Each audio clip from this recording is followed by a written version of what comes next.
The sound sliced through the silence like a siren, sharp, desperate, and human. 3 babies crying in perfect, heartbreaking unison. The echo rolled down the marble staircase of the Edwards mansion, cutting through the illusion of peace that money so carefully built. Clara Evans froze at the bottom step, her heart pounding.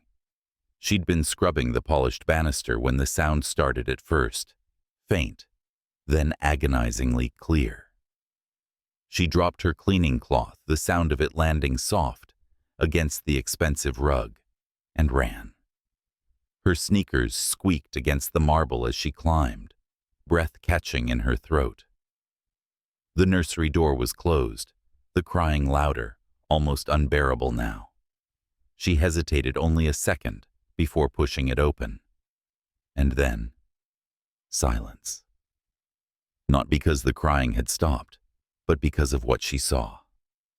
A woman, slim, beautiful, dressed in silk the color of champagne, sat in a velvet armchair, noise-canceling headphones covering her ears.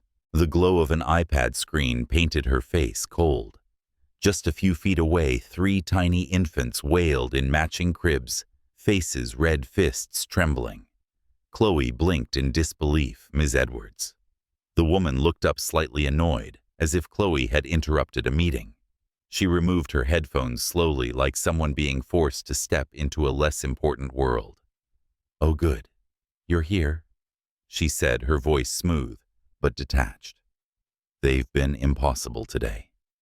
Handle them, would you?" And just like that, Isabella Edwards, former model wife of one of New York's most powerful billionaires, stood, smoothed her dress, and walked past Clara without a backward glance. The faint scent of expensive perfume lingered behind her. Chloe's gaze followed her to the door, her mind numb. Then, she turned to the cribs. The baby's 3 perfect little boys, barely 4 months old, were shaking from exhaustion. One of them hiccuped between sobs.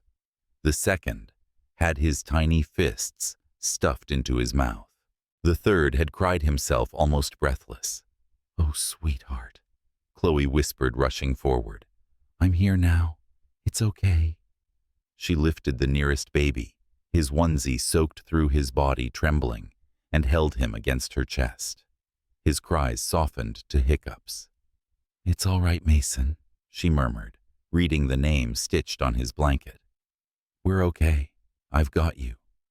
She changed him quickly, her hands gentle but sure. Years of caring for her younger sister had made her good at this. She prepared bottles from the warmer, humming softly, a lullaby her mother used to sing when the world still made sense. Within 20 minutes, the chaos melted into calm. 3 babies fed and changed, drifted to sleep under the soft glow of the mobile, spinning above their cribs. The only sound left was their faint, uneven breathing. Clara exhaled, sinking into the armchair Isabella had vacated. Her heart ached, not from the work, but from what she'd just witnessed. The nursery was stunning, every inch curated for Instagram perfection. Gold-trimmed picture frames, hand-painted wallpaper, a shelf of designer toys. But none of it could hide what Clara saw, the coldness underneath. This wasn't a home.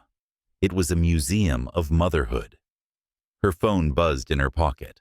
A message from her sister. "How's your first week? Is it everything you hoped for?" She stared at the screen, fingers hovering. What could she say? That the mansion looked like a dream, but felt like a ghost house. That the babies she cared for were loved only when cameras were around, she typed. "It's beautiful here. Busy but fine. I'll call you tonight." Then she tucked the phone away and looked at the sleeping infants. "I don't know what's going on here," she whispered, brushing a strand of hair from one baby's forehead. "But you deserve better." Downstairs, faintly, the sound of laughter drifted from the terrace. Isabella, no doubt, on a call with friends or followers, performing the effortless charm the tabloids adored. And somewhere, probably across the river, at his high-rise office in Midtown, Mateo Edwards, the billionaire everyone idolized, was closing another deal worth millions, unaware that his children had spent the morning crying themselves hoarse. Chloe had seen his face only once during her first day on the job. He was 42, tall with the kind of quiet authority that filled a room without trying. Sharp jaw, gray-blue eyes, a man carved by discipline.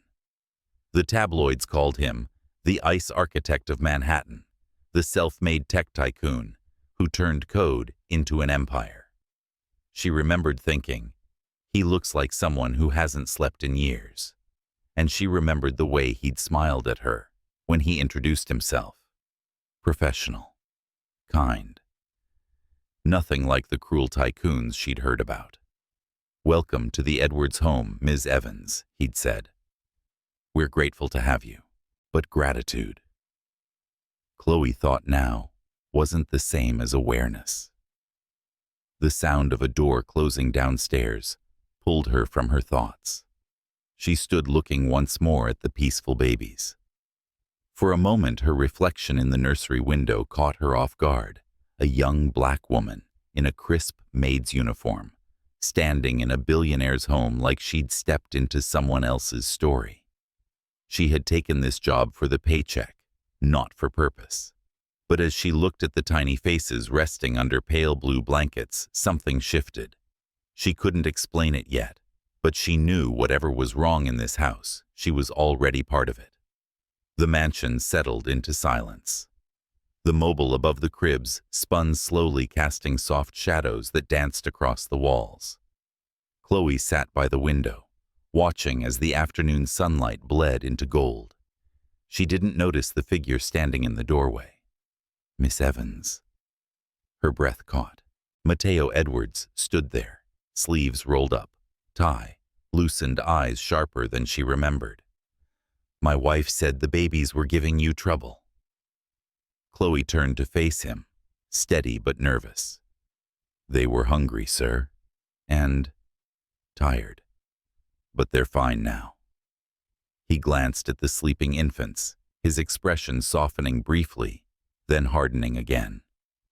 "Good. Thank you." His tone was clipped polite.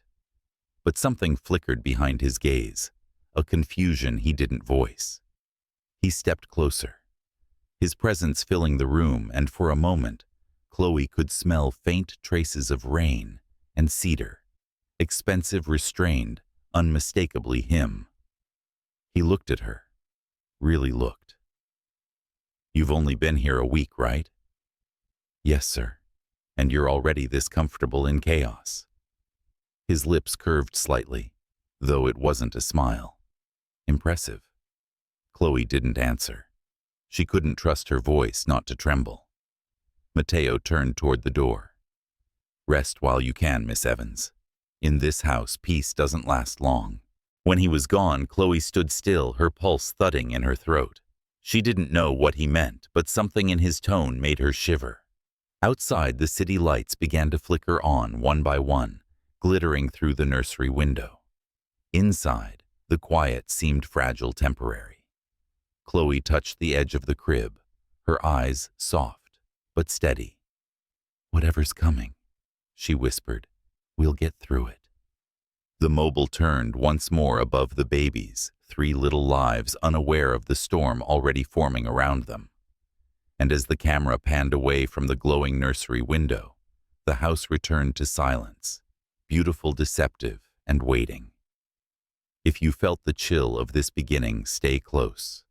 What unfolds inside these marble walls will test loyalty, love, and the cost of truth. Don't look away. This story is just beginning. The next morning arrived, wrapped in the stillness of soft rain.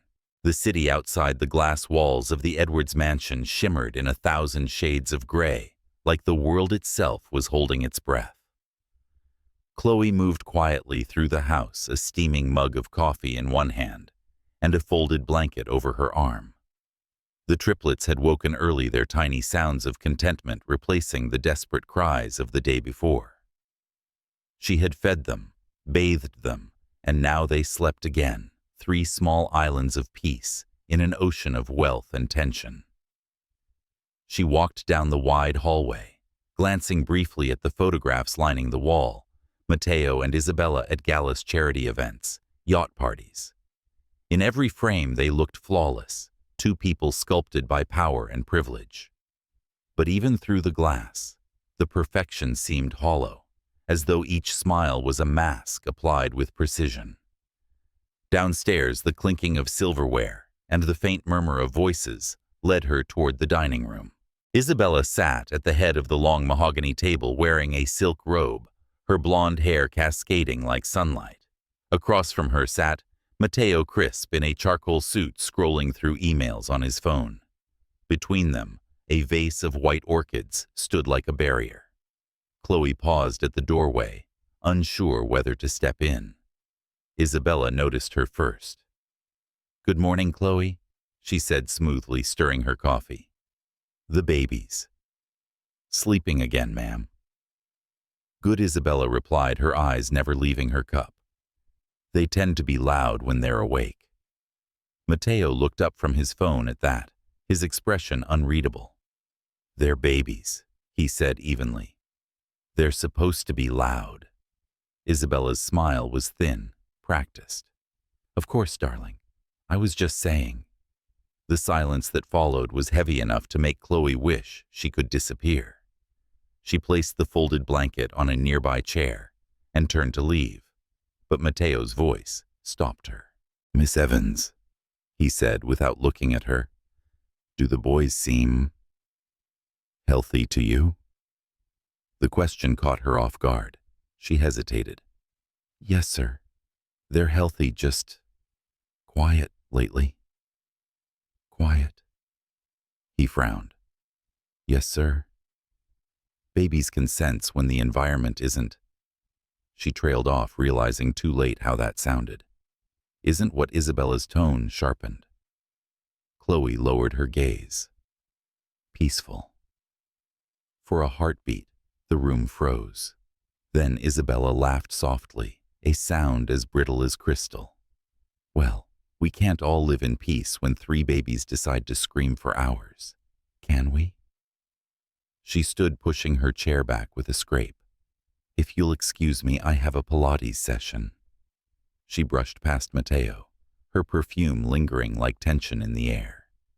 When she was gone, Matteo exhaled, slowly, setting his phone down. "I'm sorry you had to hear that. It's not my place to judge," Sir Chloe said gently. He looked at her for a long moment, his gaze quieter than his words. "You don't judge," he said finally. "You observe. That's rarer than you think." She didn't know how to respond.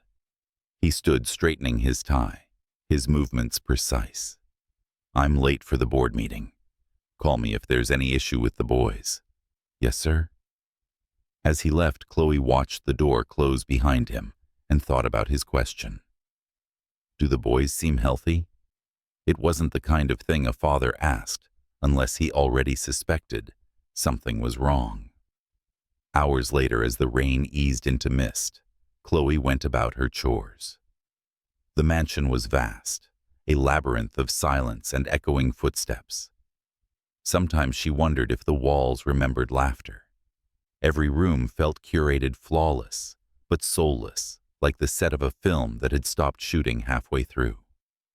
When she returned to the nursery, she found Isabella there, sitting cross-legged on the floor, with her phone pointed toward the babies. "Smile for Mommy," Isabella cooed in a sing-song voice. "Let's show everyone how happy you are."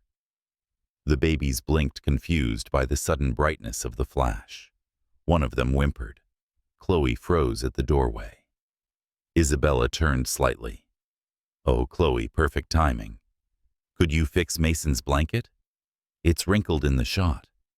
"Yes, ma'am."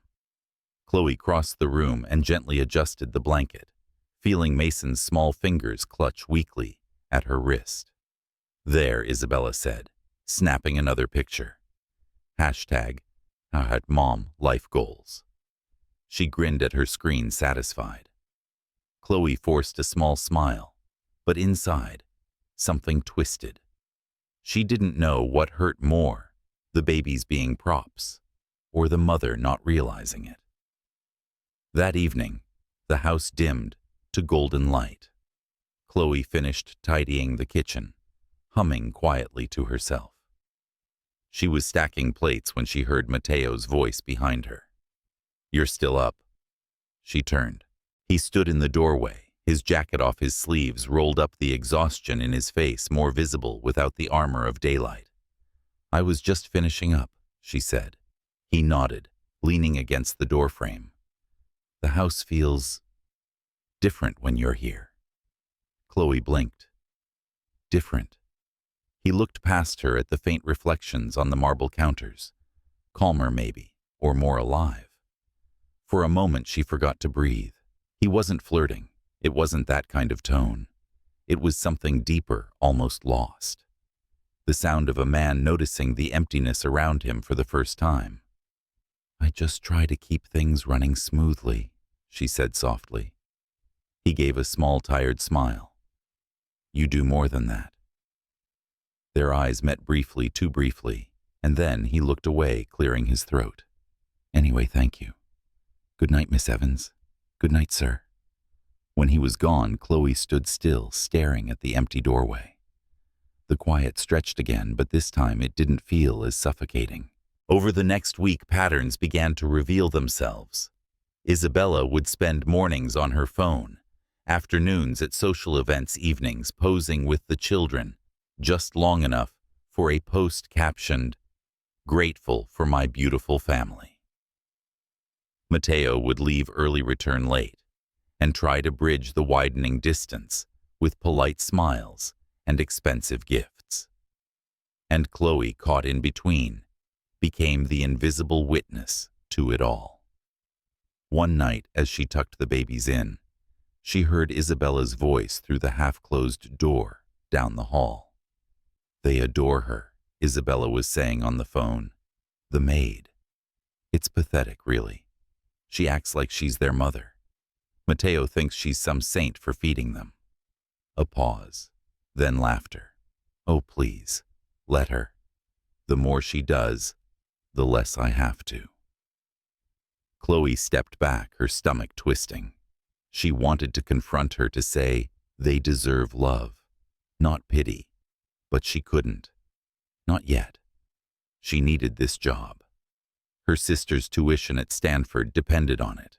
That night she wrote everything down in her small notebook, the cries, the neglect, the words she'd overheard. The pages filled with quiet truths she couldn't speak aloud. Days bled into one another. The triplets began recognizing her face, smiling when she entered. They reached for her, babbled when she spoke. Each tiny gesture felt like a secret pact between them. And still Isabella played her role for the world, while Mateo tried to hold together what he didn't yet know was already breaking. One evening, Chloe was preparing bottles when she noticed Mateo standing outside the nursery, watching her through the half-open door. His eyes were fixed on the way she held the babies, the way they responded to her touch. "You're good with them," he said quietly when she noticed him. She smiled faintly. "They make it easy." He stepped closer, resting a hand on the crib rail. "You remind me of someone," he said, voice low. "My mother. She had that same calm, even when everything around her was chaos." Chloe's heart softened. She must have been strong. He nodded, eyes distant. She was, until she wasn't. The pain in his tone was subtle, but real, the kind that had been buried too long. She wanted to ask more, but the moment passed. He straightened his composure, returning like a mask, sliding back into place. "Good night, Miss Evans." "Good night, sir." After he left, Chloe stood there for a long time, listening to the soft rhythm of the baby's breathing. She didn't know what Mateo carried, but she knew what silence did to people. It made them ghosts in their own homes. Later that week, Isabella posted a new video, her smiling in designer pajamas, captioned, "Motherhood is messy but magical." Chloe watched from the background, holding one of the triplets just out of frame, her face unseen. That night, as the house grew quiet again, she made a silent promise to the 3 tiny hearts she tucked beneath blue blankets, to the version of herself who had once believed in fairness. She would protect them, no matter what it cost her. She didn't know that someone was watching her too. From the upstairs balcony, Mateo stood half hidden in shadow, his gaze fixed on the nursery window, glowing faintly against the night. He saw her silhouette move inside, gentle and sure, rocking one of the babies in her arms. He couldn't remember the last time he'd seen peace in that room. He leaned against the railing, his chest tightening with a feeling he couldn't name. Gratitude, guilt, maybe both. Somewhere between the two, a fragile thread had begun to form. When Chloe finally left the nursery, closing the door behind her, the house exhaled into darkness. But the line between duty and something deeper had already begun to blur. And as she lay awake in her small room that night, she couldn't shake the thought that this mansion, this strange glittering prison, was holding more secrets than she could count. She didn't know yet that soon one of them would break free. The first time Chloe realized someone had moved her notebook, it was a small thing, barely noticeable. The blue ribbon she used to mark her last entry was gone. The page opened to a section she hadn't touched in days. She stared at it for a long time, her pulse quickening. The air in her tiny room felt suddenly heavy, as though the walls themselves were holding their breath. She slid the notebook back into the drawer beneath her folded sweaters, locked it, and tucked the key beneath the lining of her shoe. It wasn't just a habit now. It was survival. Downstairs, the sound of laughter echoed faintly from the terrace. Isabella's friends had come again, their voices rising and falling in a melody of mockery and wine. The house smelled like lilies and expensive perfume. The babies slept upstairs, their rhythmic breathing, the only real peace in the building. Chloe stood in the kitchen doorway, wiping her hands on a towel. Through the wide glass doors, she could see Isabella, in a shimmering dress, wineglass in hand, the perfect hostess.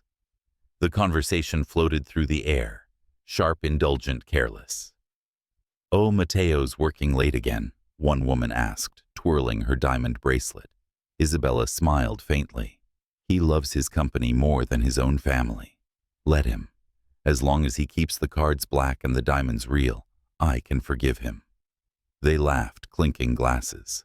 Chloe turned away. It wasn't her place to listen, but she couldn't unhear what was already burned into her mind. Later that night, when the guests had left and the house grew quiet, she went to check on the triplets. Mason was sleeping, his hand curled into a tiny fist. Liam and Noah stirred lightly, their breaths soft. Chloe adjusted their blankets, humming under her breath. She didn't notice the reflection in the glass door at first. A silhouette in the hallway, watching. Miss Evans. She turned sharply. Mateo stood there, his shirt unbuttoned at the collar, his face shadowed by fatigue. "You're still awake," he said quietly. "I was just checking on them," she replied. He nodded, stepping into the room. "They seem calmer with you." Chloe smiled faintly. "They're learning that someone will come when they cry." Mateo's gaze flicked toward her, something flickering behind his eyes. Pain maybe, or guilt. "That's a powerful thing," he murmured, "knowing someone will answer." They stood in silence, the hum of the city faint beyond the window. Mateo walked closer to the cribs, tracing the rail lightly with his fingers. "I used to imagine fatherhood as something you could schedule," he said quietly, "like business meetings or investments. But this, it's unpredictable." Chloe hesitated. "It's also honest. Babies don't care about titles or success. They just want comfort." He looked at her, then his eyes holding hers for a moment too long. You speak as if you've seen more than you should. She dropped her gaze. Maybe I have. A silence stretched between them, soft, fragile, almost dangerous. Then from somewhere down the hall, a sound broke the moment. Isabella's voice, sharp and impatient. Mateo. Can you come here a second? His jaw tightened. Good night, Miss Evans, he said, and left without looking back. When his footsteps faded, Chloe leaned against the wall, pressing a hand to her chest. Her heart was beating far too fast. The next morning began with a scream. Not the cry of a baby, but Isabella's. Chloe dropped the spoon she was washing and ran upstairs. Isabella stood in the nursery doorway, her expression twisted in fury. What the hell is this? She snapped. Chloe stopped short. On the wall near the changing table hung a large color-coded schedule Chloe had written days ago. Feedings, naps, bath times, notes about each baby's habits. It's just a routine, ma'am, Chloe explained carefully.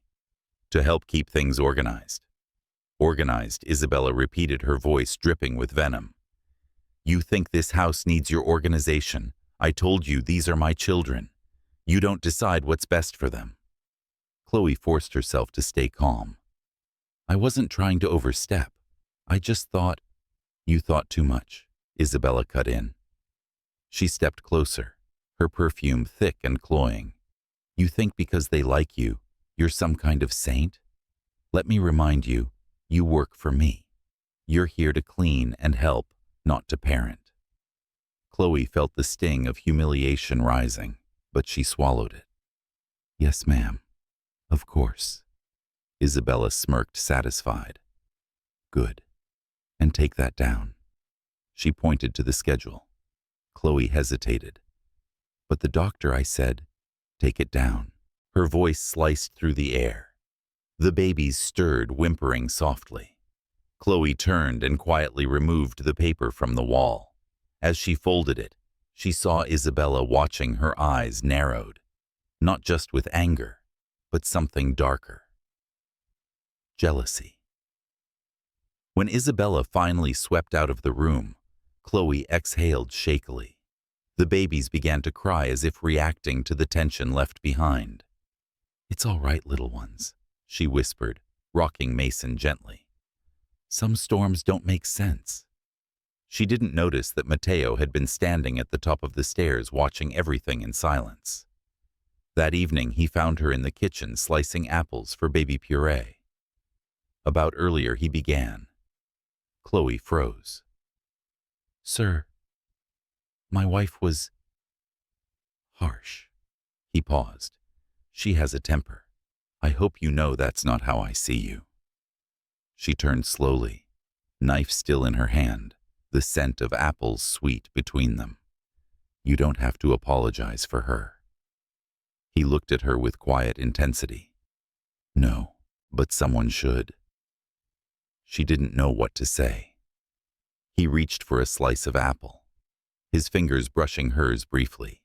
Electricity ran up her arm, unexpected, dangerous. Mateo seemed to feel it too because he stepped back quickly, clearing his throat. The boys seem happier. Whatever you're doing, keep doing it. Chloe nodded, her heart pounding. Thank you, sir. When he left, she stared after him, the faint taste of tension still in the air. A week passed. Isabella grew colder. Mateo grew quieter. The house felt like it was balancing on a wire stretched too tight. One night, a storm rolled in. Rain lashed against the windows as thunder shook the glass. The triplets cried all at once, startled by the noise. Chloe rushed to the nursery, lighting the soft lamp and gathering them into her arms. It's just the sky talking, she murmured, her voice soothing. Nothing to fear. As she rocked them, the door creaked open. Mateo stood there, his hair damp, his tie loosened. I heard them crying, he said softly. They're scared. He stepped closer. Can I? Help. Chloe hesitated, then handed him one of the babies, Liam, who was still hiccuping from fright. Mateo took him awkwardly at first, but his grip was firm, his touch surprisingly gentle. Liam blinked up at him, his cries fading into little sighs. "She trusts you," Chloe said quietly. Mateo looked down at the baby in his arms. "I don't know if I deserve that." "You do," she said, meeting his gaze. "Because you showed up." The words hung between them, fragile and full. Lightning flashed through the window, illuminating the room in silver light. For one suspended heartbeat, it felt like the world outside had vanished, leaving only the quiet rhythm of rain and the steady warmth between them. Mateo finally spoke, his voice low. "You've changed this house, Chloe." Her heart skipped. "I just take care of the children." He shook his head. "No. You've reminded this house what care even means." Before she could respond, the sound of footsteps echoed down the hall. Isabella's voice followed sharp as ever. "Mateo, what are you doing in there?" He stiffened. "Checking on the boys," he said loudly, stepping back. Isabella appeared at the doorway, her eyes flicking from Chloe to him to the babies.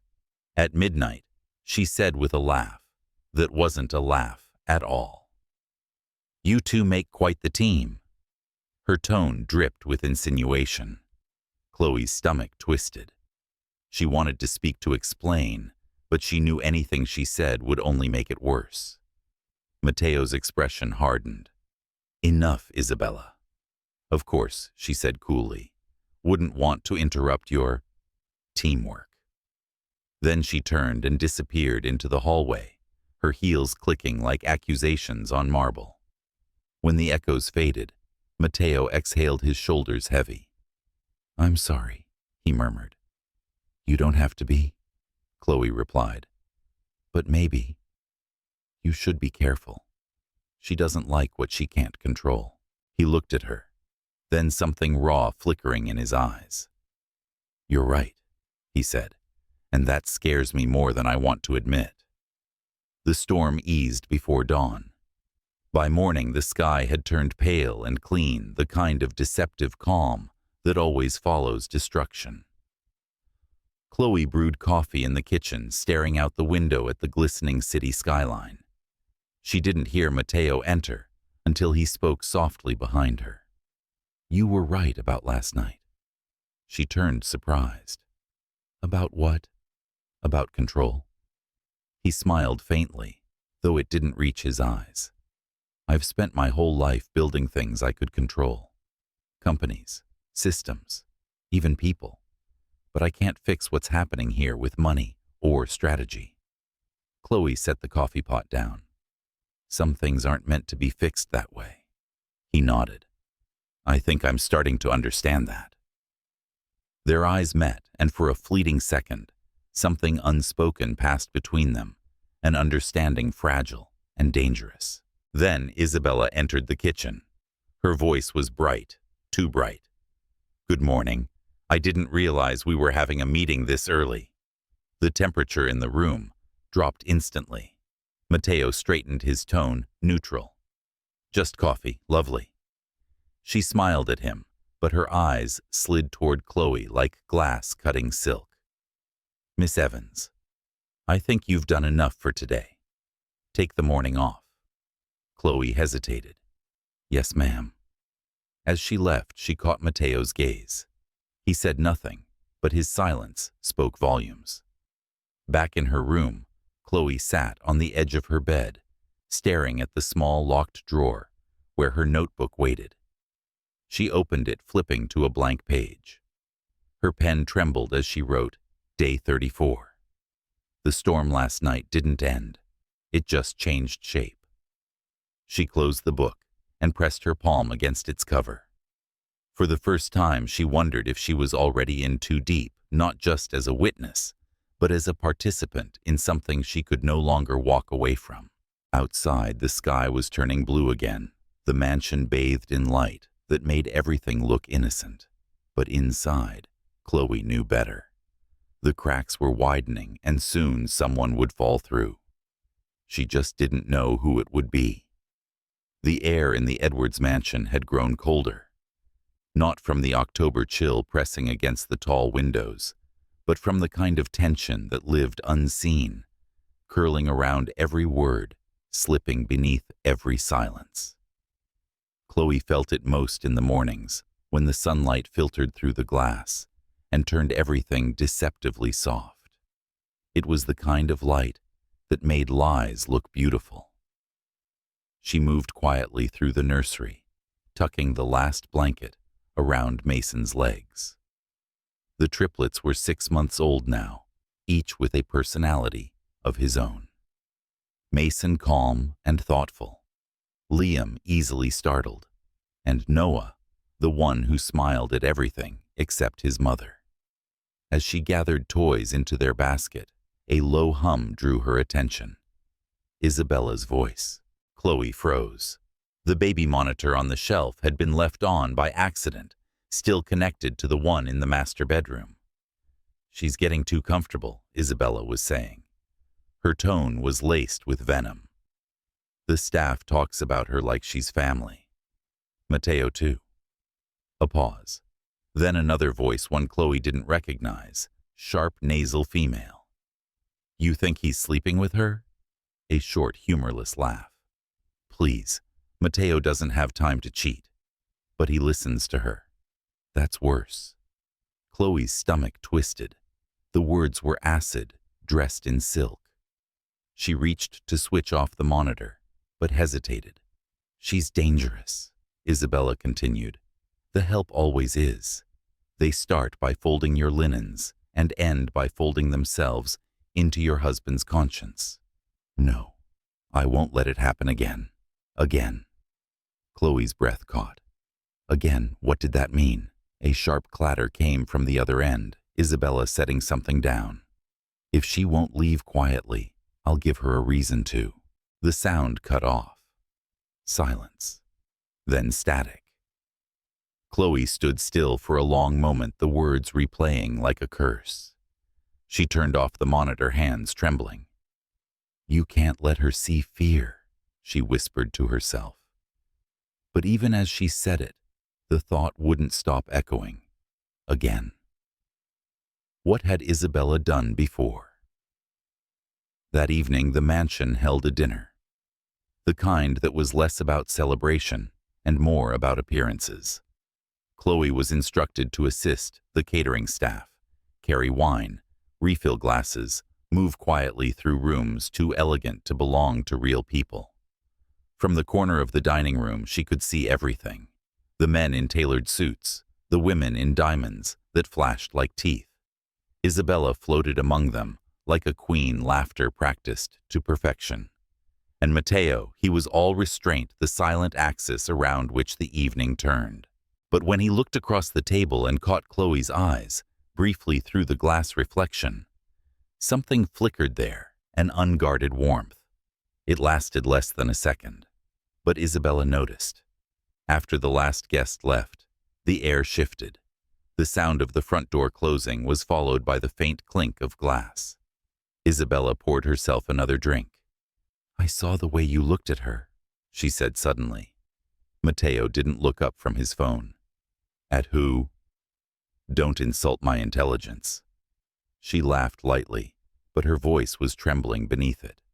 "It's pathetic, really. The billionaire and the babysitter. You must know how that looks." "I don't care how it looks," Mateo replied calmly. "I care how it is. And what it is, Isabella, is that she's the only one in this house who seems to actually care about our children." Chloe froze in the hall, her back pressed to the wall.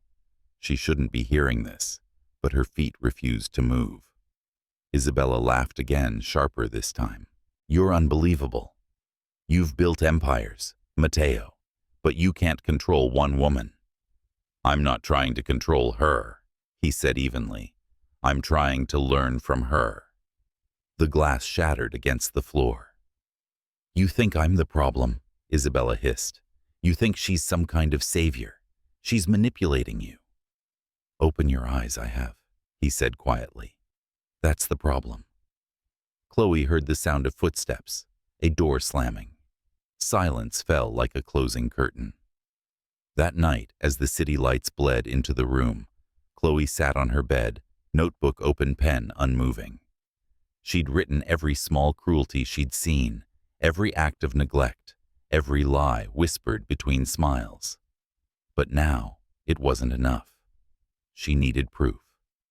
The camera arrived 3 days later, small, discreet, built into a digital photo frame. It looked ordinary, displaying an image of a watercolor skyline. She placed it on the nursery dresser, angled toward the cribs. "This isn't betrayal," she whispered as she set it up. "It's protection." The babies slept soundly, unaware that the moment their mother entered the room, the world would start recording. 2 nights later, it happened. Isabella stumbled into the nursery around midnight, wineglass in hand. Her makeup was smudged, her eyes wild. She set the glass on the dresser and stared at the cribs for a long moment. "You little monsters," she muttered. "Do you know what I gave up for you?" Noah whimpered softly. Isabella leaned closer, her smile twisting. "No, of course you don't. You just take, like your father." She reached out not to comfort, but to shake the blanket roughly. The baby cried harder. "Stop it," she hissed. "Stop." The camera's light flickered once unnoticed. Chloe stood in the hallway, her pulse hammering. She had woken to the faint sound of crying and crept up just in time to see the door, half open, light spilling out. She didn't move until Isabella stormed past her, muttering under her breath. When the hallway fell silent again, Chloe entered the room, scooping up the sobbing child, tears burning her own eyes. "Shh," she whispered. "You're safe now. I promise." The camera watched quietly. The next morning, Isabella acted as though nothing had happened. She wore pastel silk and posted a photo captioned, "Peaceful mornings with my boys." Chloe wanted to scream. Instead, she waited. When the house emptied, she connected the frame to her laptop. The footage loaded slowly, each second heavy with dread. Then she saw it, the way Isabella's face changed, the way her hand tightened on the crib rail, the flash of anger that didn't belong in any mother's eyes. It was undeniable. Chloe's hand trembled as she paused the video. "I didn't want this," she whispered. "But now you can't hide anymore." She saved the file onto a drive and hid it behind the nursery bookshelf. That evening, Mateo came home early. The house was quiet except for the faint lullaby playing from the nursery. He stopped by the doorway, watching Chloe fold laundry. "You look troubled," he said softly. She hesitated. "Sir, if I tell you something, do you promise to believe me?" His expression shifted, wary. "That depends on what you're about to say." Chloe looked down. "Your children aren't safe with her." The words hung between them, heavy and electric. Mateo's face went pale. "What are you implying?" "I'm not implying," she said quietly. "I'm telling you. She hurt them. I saw it, and I have proof." He stared at her, disbelief and fear colliding in his eyes. "Proof?" Chloe nodded. "Video. From the nursery." He took a step back, shaking his head. "You planted a camera." "Yes," she admitted, "because no one would believe me otherwise." He turned away, running a hand through his hair. "Do you realize what you've done? If anyone finds out, I don't care what it costs me," she said, voice trembling. "I care about them, about you." The silence that followed was unbearable. Then softly, Mateo said, "Show me." They watched it together that night. The only light came from the laptop screen. When Isabella's voice filled the room, the air thickened. Mateo didn't move. He didn't speak. But when Isabella's hand struck the crib rail, his knuckles turned white. When the video ended, he sat perfectly still. For a long time, he said nothing. Then, in a voice barely above a whisper, "I trusted her with everything." Chloe reached out instinctively, touching his arm. I'm sorry. He looked up at her eyes, raw, stripped of the armor he wore in daylight. You have nothing to be sorry for. A tear slipped down her cheek before she could stop it. He reached out, brushing it away gently. The touch was brief, hesitant, but it was real. Then he stood, straightening. This changes everything. What will you do? She asked. He glanced toward the hallway, where laughter from an old recording of Isabella's echoed faintly from the living room TV. Whatever it takes, he said quietly. For them. The next morning, the mansion was eerily calm. Isabella smiled at breakfast, unaware that her world had already begun to crumble. Matteo left early, claiming meetings, but Chloe knew better. She saw the way he'd looked at the drive in his pocket before walking out. That night, when the police cars finally arrived, silent, discreet, polite, Isabella's shock turned quickly to rage. You can't do this, she screamed. Matteo, tell them. She set me up. Matteo didn't answer. He just stood in the doorway, watching the woman he once loved vanish into flashing lights. When the car doors closed and the sound faded, he turned to Chloe. For a long time, neither spoke. Then quietly he said, You saved them. Chloe shook her head, tears slipping free. I only told the truth. He smiled faintly. That's the hardest thing anyone can do. She looked away, her chest tight. They'll need you now more than ever. They'll need both of us, he said. The words settled between them, fragile, but full of promise. For 3 days after Isabella's arrest, the mansion was silent. Not the fragile, waiting silence of before, but something deeper. The kind that comes after a storm, when even the walls seem too tired to echo. The scent of lilies still lingered faintly from the bouquet Isabella had ordered earlier that week, now wilted on the dining table, petals curling inward, like secrets retreating from light. Chloe moved through the house with quiet precision, her steps soundless on the marble floor. Every room she passed carried traces of absence, an untouched teacup, a perfume bottle left uncapped, a silk robe draped carelessly over a chair. The life that had once been loud with vanity now felt abandoned. Down the hall, the nursery door was open. Inside, the triplets lay sleeping, their breathing steady and calm. Chloe leaned against the doorframe, a small smile ghosting her lips. For the first time since she arrived, the house felt safe enough for them to dream. A soft knock pulled her from her thoughts. When she turned, Matteo was there. No suit, no phone in hand, just him standing quietly, his gaze fixed on the children. They sleep easier now, he said. His voice was low, almost reverent. They know, Chloe replied. He frowned slightly. Know what? That the shouting stopped. For a moment he said nothing. Then, with a tired exhale, he stepped into the room, hands in his pockets. I used to think children didn't remember things like that. But maybe they do. Just not with words. Chloe watched him kneel beside the cribs, his hand brushing gently over one of the tiny foreheads. He had the look of someone seeing clearly for the first time, and realizing what it had cost to reach this clarity. I keep asking myself, he murmured, how I didn't see it sooner. How I could live under the same roof and not notice what was happening right in front of me. Because you trusted her, Chloe said softly, and because love, real or imagined, makes us blind in the ways we least expect. Matteo looked up at her, then eyes searching hers, as though her words held a truth he'd been avoiding. You sound like you've known that kind of blindness. She smiled faintly, though there was no joy in it. Maybe everyone does. He stood slowly, his shoulders heavy. The lawyers will take care of everything. The custody, the press. I'll try to keep it quiet for the boys' sake. She nodded. Do you think she'll? She'll deny everything he said simply. But the footage doesn't lie. And neither do you. Their eyes met, steady, unguarded. He didn't thank her again. He didn't need to. Some things Chloe realized were beyond words.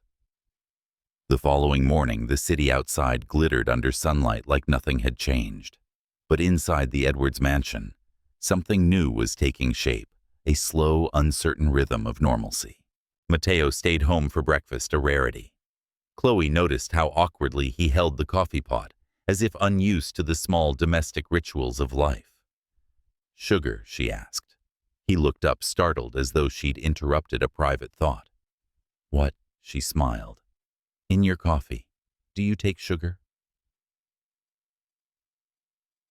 "No, thank you." He hesitated, then added, "But I'll take company." She froze for a fraction of a second before sitting down opposite him.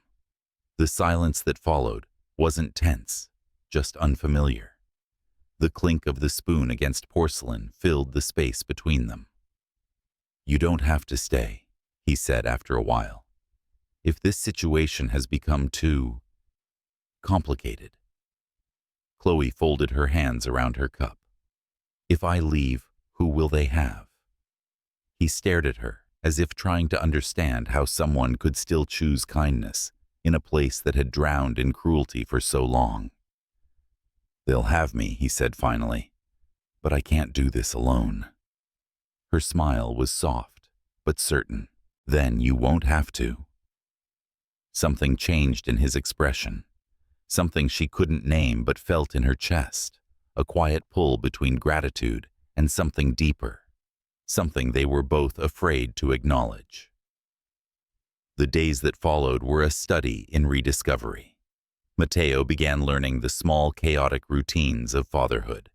Morning bottles, sleepless nights, lullabies that came out off-key but honest.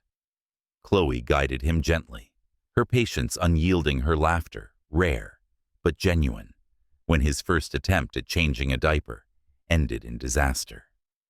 One afternoon, she found him asleep on the couch, two of the babies nestled against his chest, a small hand gripping the collar of his shirt. The sight made something inside her ache, a tender, dangerous ache. She turned away before he could wake, pressing a hand to her heart. "Don't, Chloe," she told herself. "Don't fall where you can't stay." But it was too late, because every morning when he greeted her with that quiet smile, every night when he thanked her for staying, something inside her shifted. And he felt it too, though neither dared to say. It was a Friday evening when the press finally found them. A photograph appeared online, Mateo leaving a courthouse, Chloe walking a few steps behind him, carrying one of the babies. The headline read, "Disgraced Socialite, Isabella Edwards, Faces Custody Loss. Mystery Woman at the Center of Scandal." By nightfall, the story had spread. Chloe's phone buzzed endlessly, calls from unknown numbers, reporters, even distant relatives she hadn't spoken to in years. She turned it off, her hands shaking. When she went downstairs, Mateo was already waiting in the kitchen, jaw-tight, phone in hand. "They're outside the gate," he said. "Paparazzi." She nodded, her throat dry. "I'm sorry. I didn't mean to. Don't." His voice was firm, but kind. "This isn't your fault." "But they'll twist it," she whispered. "They'll make it something ugly."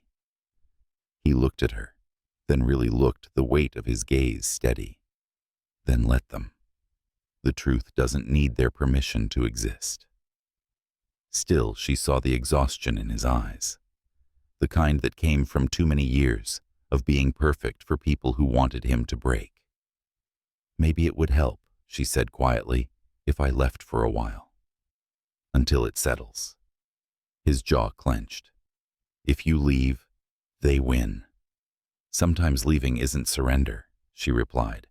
"Sometimes it's the only way to protect what matters." He took a step closer, voice low. "And what matters to you?" Chloe, her heart stuttered. She opened her mouth but couldn't answer. because the truth was standing right in front of her, wearing his fatigue and his sincerity like armor. When she finally spoke, her voice trembled. "The children." "Of course," he said softly, though something in his eyes said he'd hoped for another answer. That night, Chloe packed a small suitcase. She told herself it was temporary, a few days at a friend's apartment time, for the chaos to pass. She moved quietly, not wanting to wake anyone. But as she zipped the bag, a knock came at the door. "Miss Evans." It was Mateo. She froze, then opened the door halfway. He stood there in a gray sweater, barefoot, looking more human than she'd ever seen him. "You were going to leave without saying goodbye," he said. "I didn't want to make it harder." "It's already hard," he replied, his voice low. "For all of us." Chloe looked away, blinking back tears. "I just need to protect them. The press will twist everything. They'll say what they always say," he interrupted. "That I'm a man who couldn't keep his family together. That I found comfort in someone who actually cared. Let them talk." Her chest tightened. "You don't mean that." "I do." The air between them felt fragile, heavy, with all the words they hadn't said. "I can't stay here forever," she whispered. "Then stay tonight," he said. "Just one more night. For them." She hesitated, but when he said for them, she couldn't refuse. The storm returned that night, wind howling against the windows, like memory come alive. Chloe went to check on the triplets, their small bodies rising and falling in unison. She turned to leave and found Mateo standing in the doorway. "I can't sleep," he admitted quietly. "Me neither." They sat together on the floor beside the cribs, listening to the rhythm of rain. "Do you ever wonder," he asked after a while, "how peace can feel so heavy?" She smiled faintly. "Because we don't trust it to last." He looked at her eyes, tracing the soft curve of her smile. "I want to." Her breath caught. "Mateo." He leaned closer, his voice barely a whisper. "You saved my family. But somewhere in the middle of saving them, you saved me too." Her heart ached at the sincerity in his tone. She wanted to say something, anything, but words failed her. So she did the only thing she could. She placed her hand gently over his. They sat like that until the storm quieted, until dawn began to paint the sky in soft gold. When he finally stood, he looked down at her with an expression she would never forget, something between longing and restraint. "Whatever happens next," he said softly, "promise me you won't disappear." She nodded, though she wasn't sure she could keep that promise. Morning came, gentle and gray. The mansion stirred awake with the scent of coffee and rain. Mateo was already gone to a meeting. The babies were still sleeping. Chloe stood by the window, watching the city below blur in the mist. Her reflection looked foreign, stronger perhaps, but lonelier too. She whispered to her reflection, maybe peace isn't about staying. Maybe it's about knowing when to go.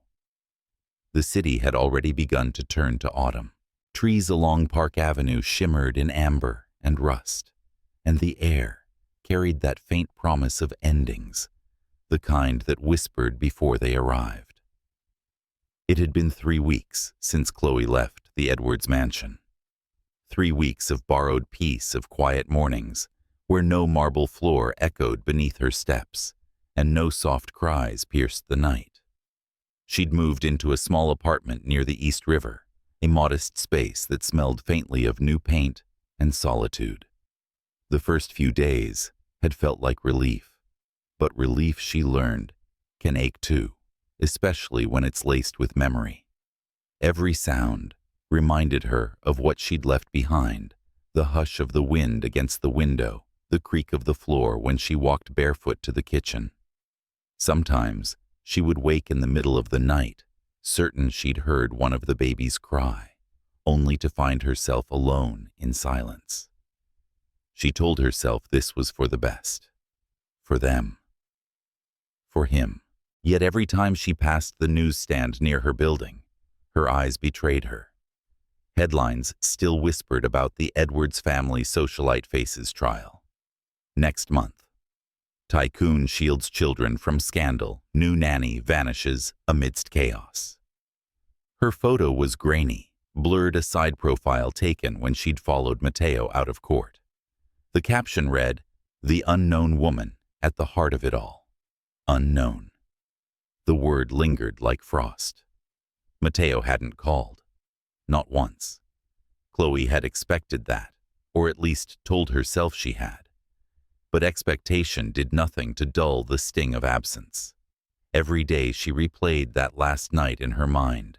The rain, the soft lamplight, his hand over hers. Promise me you won't disappear. She hadn't promised with words, but she'd meant it. Still, sometimes keeping someone safe meant staying gone. Then one evening, as the sky deepened into violet, someone knocked on her door. Her heart stumbled. For a long moment she couldn't move. Then cautiously she opened it. Mateo stood there. He looked different. Not in the way people do after time apart, but in the way people do after surviving something that almost broke them. His eyes carried exhaustion. Yes, but also something gentler. Something that looked a little like peace. "Hi," he said quietly. For a moment, Chloe couldn't breathe. "You shouldn't be here." "I know." "Then why are you—" He hesitated, glancing past her into the dim apartment. "Because the house feels empty without you." Her chest tightened. "You have your children." "I do," he said, "but they ask for you.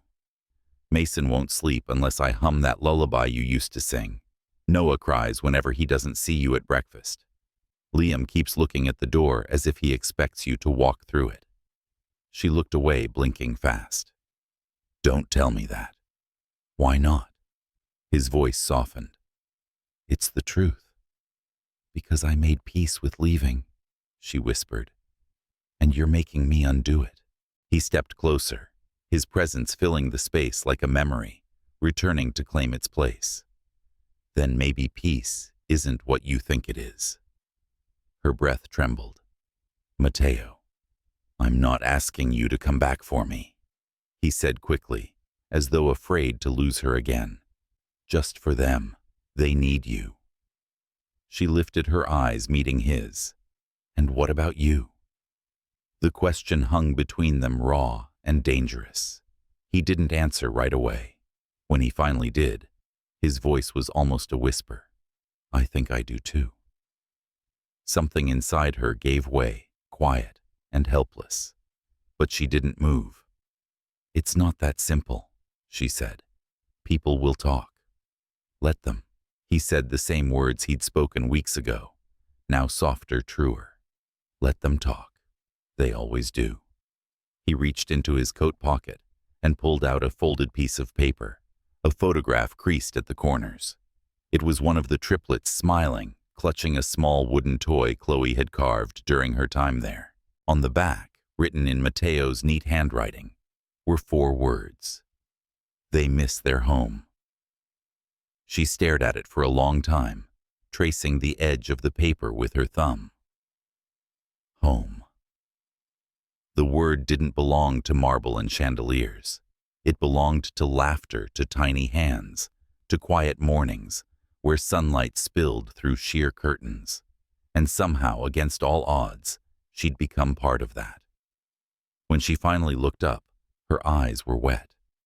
"I don't know if I can go back," she said honestly. Mateo nodded slowly. "Then don't decide tonight." He stepped back toward the door, his gaze steady but kind. "I just needed you to know. We never stopped waiting." And then he was gone. That night, Chloe sat at her small table, long after midnight, the photograph still in her hand. Outside, the city glowed in silence, the river moving like dark glass beneath the bridge. She closed her eyes and saw it all again. The nursery light, the soft hum of lullabies, the look in Mateo's eyes when he said her name. It would be easier to stay away, easier to protect herself from everything that love could destroy. But as she traced the faces in the photo, she realized that love wasn't always about safety.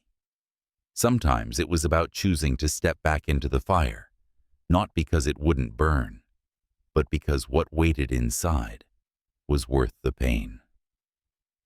When dawn finally came, she folded the photo carefully and tucked it into her bag.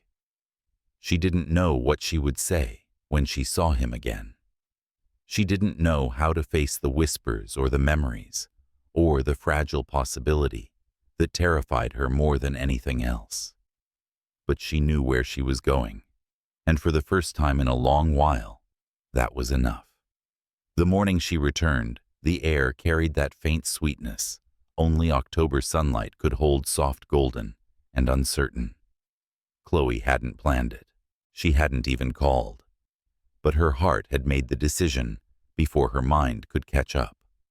The road that led to the Edwards mansion was lined with amber leaves, swirling gently as she walked. She paused at the iron gate, her reflection faint in the polished metal. The last time she stood here, her heart had been breaking. Now it was trembling in a different way, on the edge of something she didn't yet understand. Inside the house looked changed, lighter, somehow quieter, in a way that felt alive instead of empty. She could hear faint laughter drifting from the living room, small high-pitched giggles that pulled her forward. When she stepped through the doorway, 3 pairs of familiar eyes turned toward her. Mason squealed, first dropping his toy blocks and crawling toward her as fast as his tiny legs would allow. Liam followed, and Noah clapped his hands as if he'd been waiting for this moment all along. Her breath hitched. "Hey, my loves," she whispered, kneeling to gather them into her arms. Their warmth, their scent, the feel of small fingers curling into her hair, it all came rushing back. The ache, the tenderness, the sense of belonging she'd tried so hard to forget. A soft voice came from behind her. They remembered. She turned. Mateo stood a few feet away, hands in his pockets, eyes full of something unspoken. For a heartbeat, neither of them moved. Then slowly he smiled, the kind of smile that felt like the first light after rain. "They never forgot you," he said. "I'm not sure I did either." Her throat tightened. "I didn't think I'd ever walk back through that door. Yet here you are. Yet here I am." She looked around the room, the sunlight spilling across the rug, the soft hum of a song playing faintly from a nearby speaker. "It feels different. It is," he said simply. "I think they changed me." He looked down at the triplets now playing beside Chloe, their laughter echoing through the room. "They taught me how to listen," he continued softly. "Not just to them, but to the quiet things, to what matters." Chloe smiled faintly, her eyes glistening. "They have that effect." Mateo hesitated as though weighing his next words carefully. "I know why you left, and I don't blame you. You were right to go." She looked up sharply, surprised. "I had to stand on my own," he said, "to face the noise, the headlines, the guilt. I thought I needed to do it alone to prove I could, but I was wrong." His gaze held hers steady and unguarded. "The truth is, I just needed you to see that I wasn't the same man you walked away from." For a long moment, Chloe couldn't speak. There was too much inside her regret, relief, something fragile and unfamiliar stirring beneath it all. She rose slowly, brushing her hands against her skirt. "I didn't come here for forgiveness," she said quietly, "and I didn't come for the past." He nodded once, understanding without asking. "Then, why?"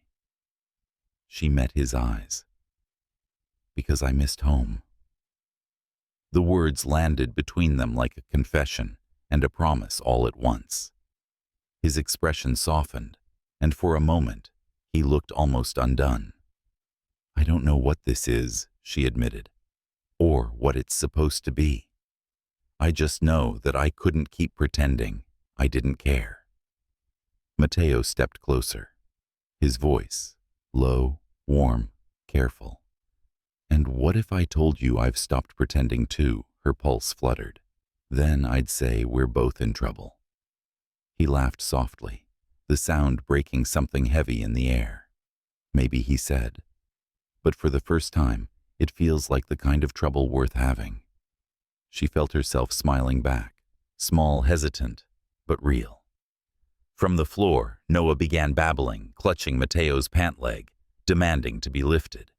Mateo bent down, scooping him up with practiced ease. The baby's tiny hand reached toward Chloe, as if trying to pull her closer. She took a small step forward, her fingertips brushing against Noah's. The child giggled, and in that simple sound, the heaviness of everything that had come before seemed to dissolve. It wasn't perfect. It never would be. But maybe perfection was never the goal.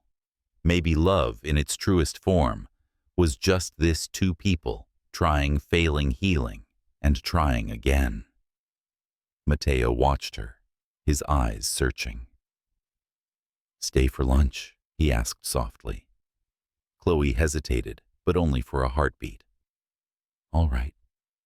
He smiled, and the sunlight caught in his hair, gold and fleeting. He turned toward the kitchen, calling over his shoulder, "I've learned to make pancakes. They're terrible." She laughed, a sound she hadn't heard from herself in weeks. "Then I'll bring the syrup. We can balance it out." As she followed him, Mason toddled after her, clutching the hem of her sweater. She reached down and took his hand, her heart swelling at the familiar warmth. The house smelled faintly of cinnamon now, and in that simple moment, amid laughter, sunlight, and the quiet rhythm of belonging, Chloe realized something she hadn't dared to believe before. Sometimes love didn't arrive with declarations or grand gestures. Sometimes it came back quietly, step by step, until you looked around and realized it had never really left. The children played, Mateo hummed off-key in the kitchen, and for the first time in what felt like forever, Chloe felt stillness. Not the kind born of emptiness, but the kind that meant peace had finally found its way home.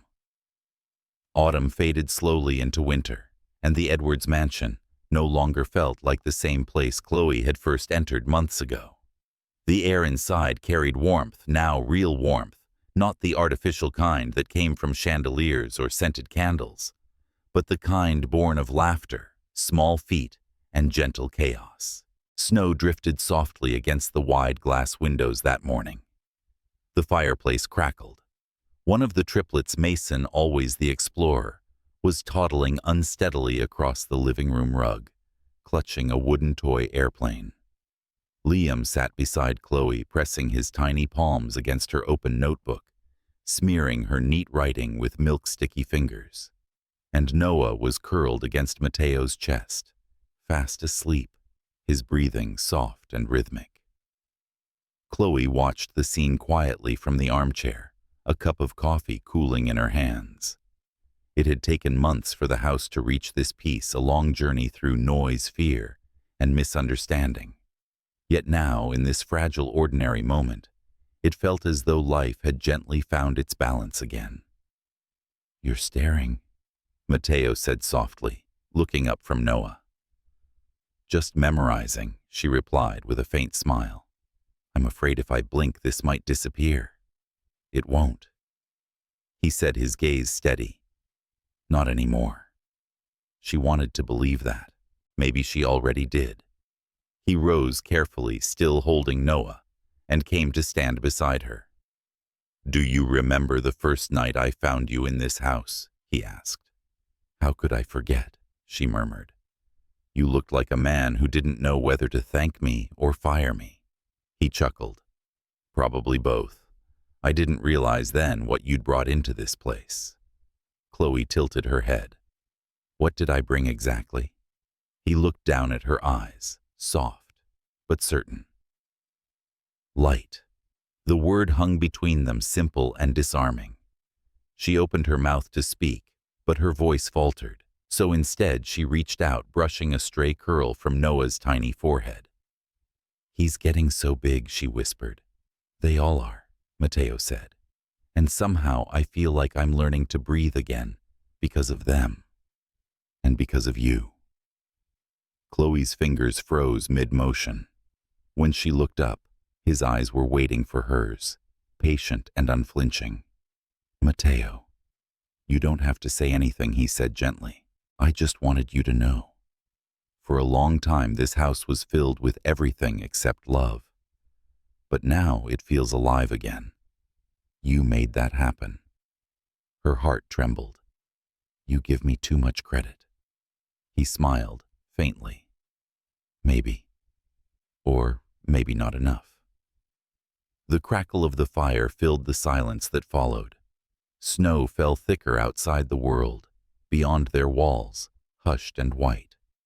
Mateo set Noah in the crib nearby and turned back to her. You could have left for good, he said. You had every reason to. But you came back. She took a slow breath. Because I wanted to see if peace could survive where pain once lived. And has it? He asked quietly. She looked at him, eyes glistening. It's trying. He smiled a small, hopeful curve. Then maybe it's time we stop trying to survive and start living. Before she could respond, a tiny giggle broke the moment. Mason had managed to pull himself up, using the couch, his proud little grin, lighting up the room. Chloe laughed, rushing to steady him before he could tumble. Look at you, she whispered, scooping him into her arms. Always the brave one. Mateo stood behind her, watching the scene with a tenderness that reached deeper than words. When Mason's small hand brushed against Chloe's cheek, Mateo's gaze softened. Bravery runs in this house, he said quietly. She turned, still holding the child, and met his eyes. So does love, she whispered back. For a long moment they simply looked at each other. The space between them was full of everything they had lived through: sorrow, healing, forgiveness, and the slow, undeniable bloom of something new. Finally, Mateo reached out and touched her hand. It was a small gesture, but it felt monumental. She didn't pull away. Outside, snow began to cover the gardens in white silence. Inside, warmth spread through the house like a living thing. The triplets cooed softly, as if sensing something unspoken had shifted in the air. You once told me peace doesn't last long here, she said, smiling faintly. He returned her smile. Maybe I was wrong. She tilted her head, teasing. Maybe. He laughed, the sound deep and unguarded. Fine. I was wrong. Chloe's heart swelled with quiet joy. Then I'll hold you to that. Mateo looked down at her, his expression gentle but certain. I'm counting on it. The clock chimed softly in the background, marking the hour. The house, once filled with echoes of loneliness, now breathed like something alive, whole. For the first time, Chloe didn't feel like a guest in someone else's story. She felt like she'd finally stepped into her own. As she rocked Mason in her arms, Mateo leaned closer, his voice low and warm, beside her ear. You know, he said, I used to believe love was built on control, that it had to be earned or managed. But now, she asked softly. Now I think it's simpler than that, he murmured. Maybe love is just what happens when you stop running from the truth. She looked up at him, her eyes shimmering with emotion. And what's the truth, Mateo? He smiled, his hand brushing against hers. That I don't want to live another day pretending I could do any of this without you. Chloe's breath caught. For a heartbeat, the world seemed to still. The snow outside the firelight, the faint heartbeat of 3 small lives, all of it melted into that single fragile moment. Then she smiled through her tears. "You're not alone anymore," she whispered. "Not now, not ever." And in the quiet warmth of that truth, the mansion that had once been built to impress finally became what it was always meant to be, a home. The snow outside continued to fall. The fire glowed steady, and 3 little hearts slept beneath the rhythm of love that had finally found its way home. If this story touched you, let it linger in your heart a little longer. Because sometimes love doesn't come when we expect it. It comes when we decide to stay. And maybe, just maybe, this is what forever truly looks like.